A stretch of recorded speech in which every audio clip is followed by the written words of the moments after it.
Welcome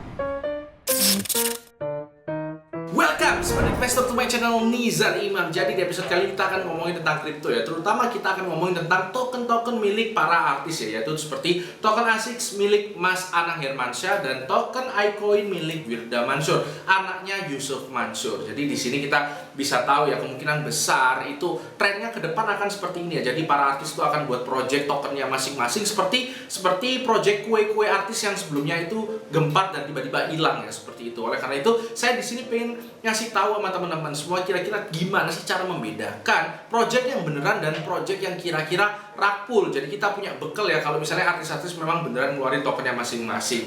Nah, kenapa kok seperti itu? Karena kita harus tahu ya, seperti token asik milik Mas Anang Hermansyah itu sudah banyak yang bilang ini rug pull dan segala macamnya. Dan mungkin di sini juga belum banyak yang paham apa sih sebenarnya rug pull itu. Dan di sini saya akan jelaskan sama teman-teman semua gimana rug pull itu terjadi dan mungkin cara untuk mengantisipasinya seperti apa itu juga akan saya jelaskan. Nah, seperti itu ya. Oke, langsung aja. Ini adalah dari CoinMarketCap. Ini ASICS token punya Mas Anang Hermansyah. Nah, terus kemudian ini adalah iCoin milik dari Wirda Mansur. Jadi mungkin yang pertama kita akan bahas dulu rug pull itu apa sih? Rug pull itu sederhananya adalah semacam developer setelah menggalang dana dengan tokennya segala macam itu tiba-tiba kabur. Jadi projectnya itu ditinggalkan. Seperti itu ya. Jadi mereka bilang saya punya project gini butuh dana segala macam dan dia akhirnya jualan token. Setelah tokennya terbeli ya udah ngilang gitu aja. Projectnya ditinggalkan. Nah, yang paling terkenal itu mungkin adalah Squid Game rug pull ya. Kenapa? Karena ini luar biasa banget, dari $3.000 langsung tiba-tiba nol, likuiditasnya langsung hilang. Nah, seperti itu ya. Nah, ini adalah yang lain juga seperti Mercenary rug pull, terus juga Blockverse rug pull, seperti itu. Nah, gimana cara menghindari rug pull? Sebenarnya yang paling normatif ya sebenarnya kita tahu ya, yaitu adalah melakukan due diligence yang benar. Jangan cuma FOMO, tapi memang dianalisa benar-benar ya. Dan juga jangan gampang percaya dengan project-project yang menawarkan to the moon, high return segala macam seperti itu.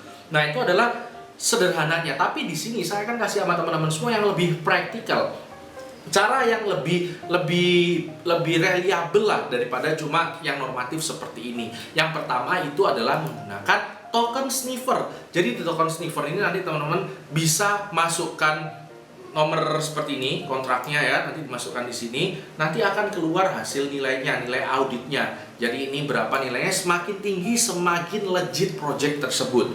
Seperti itu ya. Jadi ini semacam kayak lembaga audit gratisan, kurang lebih seperti itu. Dan ini kalau untuk ASICS itu nilainya adalah 65/100 dan untuk iCoin itu adalah 45/100. Jadi ini sebenarnya nggak jelek-jelek amat ya kalau punya Mas Anang ini ya, skornya 65 itu nggak jelek-jelek amat. Dan juga di sini yang bisa kita lihat berikutnya yang nomor 2 itu adalah kepemilikannya. Apakah ada kreator atau owner yang punya lebih dari 5%, atau nggak harus kreator dan owner ya, kita harus lihat dompetnya yang punya besar yang atau potensi whaling itu yang bisa rug pull. Jadi nggak harus owner atau kreator, asal yang punya lebih dari 5%, yang punya besar banget lah. Nah, itu bisa potensi ngerak ya, seperti itu. Nah, kita bisa lihat di sini ini ya, untuk ASICS nggak ada ya hasilnya ya, tapi kalau untuk iCoin itu ada seperti ini. Nah, ini dicoret ya.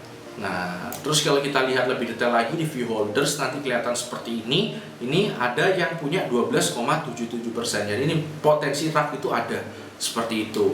Nah, itu adalah cara kedua. Cara ketiganya kita bisa pakai Certic ya. Certic ini semacam kayak lembaga audit yang paling terpercayanya di kripto lah sekarang. Nah, seperti itu ya. Tapi dua-duanya belum menyelesaikan audit dari Certic. Tapi ya kita bisa lihat sendiri ya.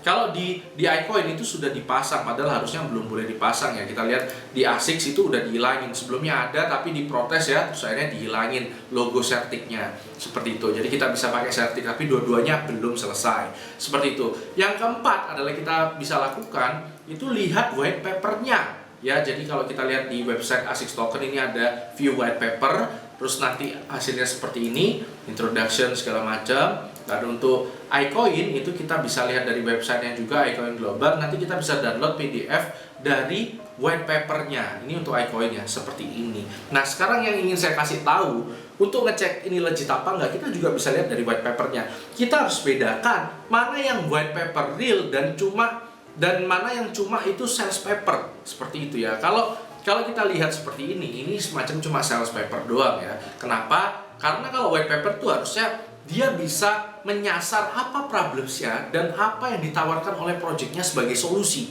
kurang lebih seperti itu. Tapi ini kalau ini cuma jualan aja ya saya rasa ya. Nah seperti ini udah selesai.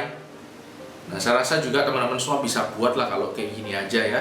Terus juga kalau di ASICS token ya sedikit lebih better ya, tapi ya not good enough lah menurut saya ya, kurang lebih seperti itu. Mungkin kalau teman-teman mau lihat seperti apa, teman-teman bisa lihat di CoinMarketCap.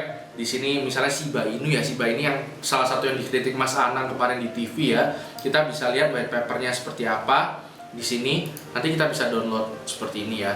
Jadi di sini ya seenggaknya ini 28 halaman lah ya, agak niat lah ngejelasinnya itu lebih detail, kurang lebih seperti itu, nggak cuma kayak semacam jualan gitu doang gitu ya. Karena kita kan mau nyerahin duit ya, tapi kenapa kok presentasinya aja kayak meragukan SAS gitu ya.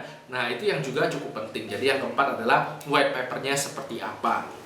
Nah kesimpulannya sekarang, apakah token dari Mas Anang dan Wirda Mansur ini itu adalah rug pull? Saya rasa kalau untuk rug pull yang tiba-tiba nanti hilang di tengah jalan itu enggak. Apalagi di sini nama mereka berdua itu cukup public figure yang cukup tersohor ya. Oleh karena itu integrity mereka pasti dipertaruhkan, sehingga nggak mungkin langsung hilang gitu aja, enggak. Tapi kalau slow rug pull ya seperti ini itu mungkin saja. Jadi memang ada ya konsep slow rug pull. Jadi dia memang mereka itu jualan produk yang di hype-hypein seperti itu, tapi memang niatnya untuk jualan pelan-pelan. Seperti itu ya, jualan pelan-pelan stabil gitu rug pull-nya gitu. Itu ada. Itu kemungkinan besar di dua token ini mungkin ada ya. Jadi projectnya itu ya ditinggal pelan-pelan seperti itu, mungkin bisa saja terjadi seperti itu. Kalaupun enggak, memang mereka komit dengan projectnya ya, komit banget dengan projectnya, nggak ada niat ngerak sama sekali. Kita harus belajar dari sini, dari TKO. TKO ini adalah salah satu project DeFi pertama di Indonesia yang memang saya rasa ini cukup serius ya projectnya ya. Tapi kita lihat sendiri harganya pun seperti apa sekarang ya. Artinya apa? Artinya kalaupun ini nggak rug pull, belum tentu juga nilai investasi kita akan berkembang. Jadi kesimpulan saya ya, kalau untuk long term daripada invest di ASICS ataupun invest di iCoin, saya sarankan sih mending cari instrumen investasi lain untuk long term ya. Kalau untuk hype-hypean aja ya mungkin bisa. Nah apalagi kalau mungkin nanti teman-teman ada artis berikutnya yang rilis tokennya masing-masing ya, mungkin teman-teman bisa manfaatkan beli waktu pre-sale, itu masih lebih mungkin untuk untung.